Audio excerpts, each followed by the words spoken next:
हमारे अगले मेहमान प्रदीप सोलंकी साहब अपना इजहार ख्याल करेंगे। या कार्यक्रमासाठी विचार मंचावर बसलेले आरपीआयचे प्रमुख प्रकाशजी जावळे, बामसेपच्या वतीनं आपली भूमिका मांडलेले माझे मित्र डॉक्टर प्रदेव कसाबजी, जानकर साहेबांची प्रतिमा उपस्थित इंजिनियरजी भोजने, या विचार मंचावर सर्व रथी महारथी, या संघटनेचे अध्यक्ष डॉक्टर जावेदजी, माझे मित्र खालिद भाई, उपस्थित सर्व संघटनेचे पदाधिकारी बांधवांनो, आणि आमच्या समाजामध्ये मुस्लिमाच्या बाबतीत असं चित्र निर्माण केलेलं आहे की या देशातला मुस्लिम म्हणजे अत्यंत कर्मठ आहे, अत्यंत क्रूर आहे आणि जास्त असला तर अतिरेकी. ही भूमिका आमच्या मराठ्यांच्या डोक्यामध्ये महाराष्ट्राच्या कानाकोपऱ्यामध्ये निर्माण केलेली आहे. खेड्यामध्ये प्रश्न विचारला गेला की मराठ्यांनो तुमचा नंबर 1 शत्रू कोण? आमचं मराठ्याचं पोरगं उभा राहतं म्हणतं मुसलमान. त्याला जर विचारलं बाबा तुझ्या गावात मुसलमानचे घरं किती, ते म्हणतो 5 ते 6. तुझ्या गावात मुसलमानांनी किती जणांवर अन्याय केला हातवरी करा, एकाचाही हातवरी होत नाही. तुझ्या गावात मुसलमानाची दादागिरी नाही, तुझ्यावर एकानाही मुसलमानांना अन्याय केला नाही, तर तुझा नंबर 1 शत्रू मुसलमान कसं काय? ते मला काय माहीत, लोक म्हणतात म्हणून मी म्हणतो. म्हणजे अशा प्रकारची भूमिका महाराष्ट्रामध्ये आणि अशा लोकांची टाळकी जागेवर आणण्याचं काम संभाजी ब्रिगेडच्या माध्यमातून मी महाराष्ट्रभर करतो. नेमके चित्र उभा केले जातात की शिवाजी महाराज अफजल खानाचं पोट फाडतायत आणि खाली लिहिलेलं असतं दहशतवाद असा संपवावा लागेल. मराठ्याच्या डोक्यात फिट की मुसलमानं मारल्याशिवाय दहशतवाद संपत नाही. आम्ही मराठ्यांच्या पोराला समजावून सांगितलं शिवाजी महाराजांनी अफजल खानाचं पोट फाडलंय खरं आहे, पण अफजल खानाचं पोट फाडल्यानंतर त्यावेळेस कृष्णा भास्कर कुलकर्णी मारलेला तुम्हाला का कळत नाही, याच्यावर चर्चा का होत नाही आहे? शिवाजी महाराज मुसलमानांचे विरोधक होते असं चित्र का निर्माण केलं? तर चारी बाजूने मुसलमान राजे होते, पण मुसलमान राजे होते याचा अर्थ शिवाजी महाराज मुसलमानांचे विरोधक होते काय? औरंगजेबाच्या सैन्यामध्ये हिंदू नव्हते काय? मिर्झा राजे काय मुसलमान होता काय? औरंगजेबानं आपले 4 भाऊ मारून टाकले ते काय हिंदू होते काय? आपल्या बापाला अटक केली ते काय हिंदू होता काय?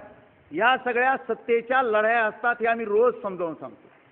शिवाजी महाराज जर मुसलमानाचे विरोधक होते तर रोज मराठ्यांच्या पोरला खेड्यापाड्यात मी समजावून सांगतो की शिवाजी महाराज जर मुसलमानाचे विरोधक असते तर शिवाजी महाराजाच्या तोफखान्याचा प्रमुख कोण होता? इब्राहिम खान.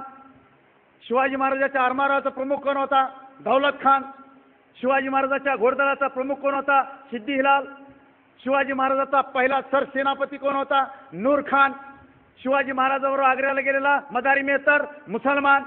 शिवाजी महाराजाचा एकमेव वकील काजी हैदर हाही मुसलमान. शिवाजी महाराजांचं एकमेव चित्र उपलब्ध आहे, त्या चित्रकाराचं नाव मीर मोहम्मद हाही मुसलमान.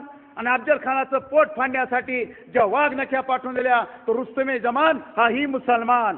एवढे मुसलमान अधिकारी जर शिवाजी महाराजांच्या सैन्यात असू शकतात तर शिवाजी महाराज मुसलमानाचे विरोधक असतात काय? शिवाजी महाराजांची 31 बॉडीगार्ड होते आणि 31 पैकी 10 मुसलमान होते. आणि बॉडीगार्ड काय करू शकतो इंदिरा गांधीला जाऊन विचारा. शिवाजी महाराजांनी एकही मस्जिद पाडली नाही, एकही कुराण जाळला नाही. मग शिवाजी महाराजांचा वापर मुसलमानावर हल्ले करताना का केला जातो याचा गांभीर्याने या देशामध्ये विचार झाला पाहिजे. अरे रायगड किल्ला राजधानी बांधल्यानंतर शिवाजी महाराजांच्या जगदीश्वराचं मंदिर उभारलं. मंत्र्याला विचारलं जगदीश्वराचं मंदिर उभारलं, माझ्या मुसलमान सैनिकासाठी मस्जिद कुठे आहे? मंत्र्यांनी विचारलं जागा दाखवा. शिवाजी महाराजांनी स्वतःच्या राजवाड्यातली जागा दाखवली समोरची आणि सांगितलं की इथं मस्जिद बांधा, आणि राजवाड्यापुढे शिवाजी महाराजांनी मस्जिद बांधलेली आहे. हा इतिहास आपल्या देशामध्ये का सांगितला जात नाही? हा इतिहास जर समाजापर्यंत गेला या देशामधली सामाजिक दुरी निश्चित दूर होते. आज महाराष्ट्रामध्ये एक आंदोलन सुरू आहे, जय शिवाजी पाडा कबर. कुठली कबर? प्रतापगडाच्या पायथ्याची. आम्ही पोराला रोज सांगतो अफजल खानाची कबर पाडा, पण बांधली कोणी? अफजल खानाला मारल्यानंतर शिवाजी महाराज प्रतापगडावर गेले. जिजाऊन विचारलं अफजल खानाचं काय झालं? मासाहेब मारला गेला. त्याचं प्रेत कुठे आहे? प्रतापगडाच्या पायथ्याला पडलंय. काय म्हणले जिजाऊ मासाहेब आई त्यांच्या की शिवबा अफजल खान जिवंत असेपर्यंत अफजल खानाशी वैर होतं. अफजल खान मेला, आपलं वैर संपलं आणि तुझ्या राज्यात कुण्या प्रेताला कोल्या कुत्र्यानं तोडाव तुला शोभणार नाही. अफजल खानाच्या त्या प्रेताचं इज्जतीनं दफन कर आणि तुझ्या विजयाची साक्ष म्हणून तिथं कबर बांध. शिवाजी महाराजांनी अफजल खानाचं दफन करून तिथं कबर बांधली शिवाजी महाराजांनी, आणि वापर केला जातो जय शिवाजी पाडा कबर. अरे शिवाजी महाराजांनी बांधलेली कबर शिवाजी महाराजांचं नाव घेऊन पाडलं जातं, हे अत्यंत दुर्दैव आहे. आमच्या पोराच्या डोक्यात बसलं जातं काशी न होती, मथुरा न होती, शिवाजी न होते तो सबकी सुन्नत होती. अरे काशीन मथुरा शिवाजी महाराजांच्या ताब्यातच नव्हती. काशीन मथुरा होती औरंगजेबाच्या ताब्यात, ती शिवाजी महाराजांना वाचवली कशी, याच्यावरही विचार होत नाही. म्हणजे अशा प्रकारच्या विचारचक्र जर समाजापुढे सुरू व्हायला झालं तर 100% या देशामध्ये प्रगती होऊ शकते. आज भारतामध्ये एक चित्र उभा केलंय, मुसलमान म्हणजे अतिरेकीच. काल एका कार्यक्रमाला गेलो होतो औरंगाबादमध्ये. आमचा एक संघटनेचा कार्यकर्ता लांबलचक दाढीवाला, आम्ही कार्यक्रमाला जाऊन बसलो. MIDC चिकलठाण्याचा PA आला 15 मिनिटांना. आपण कोण? म्हणजे काय झालं? आम्ही भारताचे नागरिक. त्याला म्हणतो आपण कोण? म्हणजे काय झालं? नाही तुम्हाला दाढी अतिरेकी वाटल्या म्हणून विचारायला आलो. दाढी म्हणजे अतिरेकी काय? त्याला मला जरा हळूच बोल, लोक बोलताय. डिस्ट्रिक्टवर 42. त्यानं आमचं नाव पिलवून घेतला, पुढे गेला. कार्यक्रम संपला, त्याला विचारलं का रे बाबा तू काय विचारायला? नाही मला वाटलं मुसलमान आहे काय की म्हणून अतिरेकी वाटलं मला. PI औरंगाबादचा. त्यांना म्हणलं दाढी राखलेला माणूस अतिरेकीच असतो काय? मग मालेगावच्या बॉम्बस्फोटात जे पुराणूक पांडे सापडले हरामखोर, यांना काय दाढ्या होत्या काय? त्या नांदेडमध्ये पुण्याला जे अतिरेकी सापडले साले हे काय मुसलमान होते काय? इंदिरा गांधीला कोण्या मुसलमानानं मारलं काय? महात्मा गांधीला मुसलमानानं मारलं काय?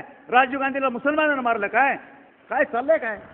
अरे अतिरेक्यांना धर्म नसते आणि जातही नसते. त्यांच्या बंदुकीला कोणत्याही गोळीला रंग नसतो. मात्र त्या गोळीतून निघालेलं रक्त माणूस मरल्यानंतर फक्त लालच असतं. ही साधी गोष्ट ही समाजाला कळली पाहिजे. आज पाकिस्तानमध्ये धार्मिक दंगली होत आहेत, तिथं बॉम्बस्फोट होत आहेत. हे काय हिंदू करतात का इथे जाऊन? आणि पुन्हा आम्हाला SMS येतात, हर मुसलमान अतिरेकी नहीं होता, लेकिन पकड़ा गया हर मुसलमान अतिरेकी क्यों होता है. म्हणजे या देशामध्ये अशा प्रकारची प्रचार यंत्रणा राबविली जाते.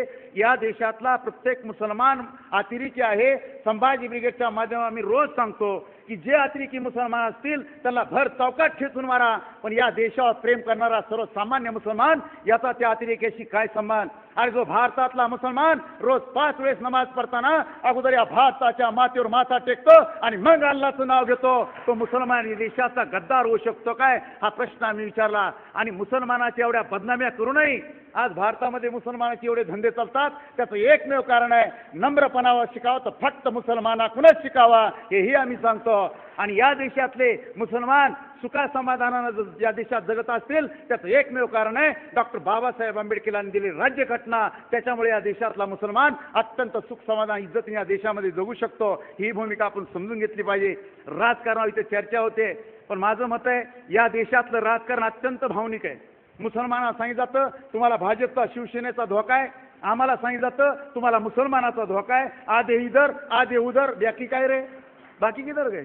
म्हणजे अर्धे इकडे घालायचे अर्धे तिकडे घालायचे. कधी सरकार पंजात येणार, कधी छक्क्यात येणार, पण आपला काय फायदा? याचा गांभीर्यानं कुठतरी समाजाने विचार केला पाहिजे. आपल्या देशामध्ये नेमकं काय होतंय की चांगले माणसं राजकारणात येऊन याचा पक्का बंदोबस्त आहे. काय सांगितलं तर राजकारणात की राजकारण वाईट आहे, पैशावाल्याचं आहे, दादागिरी करणाराच आहे, वशिल्यावाल्याचं आहे, त्याला कोणतरी गॉडफादर पाहिजे, त्याच्या खानदानात राजकारण पाहिजे तरच माणूस राजकारणी होऊ शकतो. शुद्ध अफवा.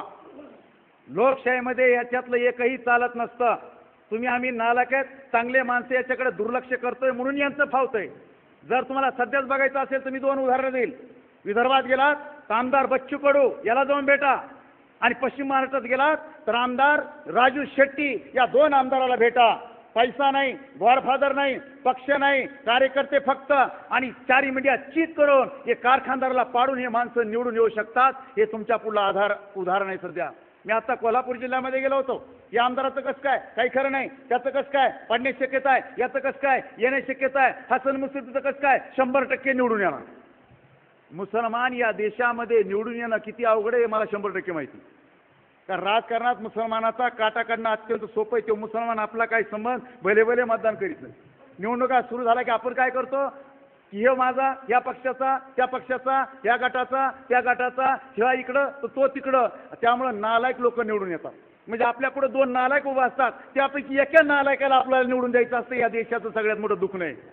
उमेदवार कुठून लादला पाहिजे? उमेदवार मतदारसंघातून लादला पाहिजे. इथं गॉडफादर वरून उमेदवार लागतो म्हणून आपल्या देशाचा बोरा वाचतोय. माझी एकच विनंती आहे की राजकारणात चांगली माणसं गेली पाहिजे. राजकारणात चांगली माणसं जाण्यासाठी प्रबोधन घडलं पाहिजे. कारण जमाना बुलेटचा नाही, जमाना बॅलेटचा आहे. राजा आता राणीच्या पोटी पैदा होत नाही तर मतदानाच्या पेटीतून पैदा होतो. ही ताकद बाबासाहेबांनी तुम्हाला आम्हाला दिली आहे, तिचा वापर करा. आणि जर विकासच घडवायचा असेल तर राजकारणात आणि प्रश्नात चांगली माणसं आली पाहिजे. निवडणूक लढवायला चांगले माणसं तयार व्हा आणि या प्रस्थापिताला मातीत घालण्याची तयारी ठेवा. धन्यवाद.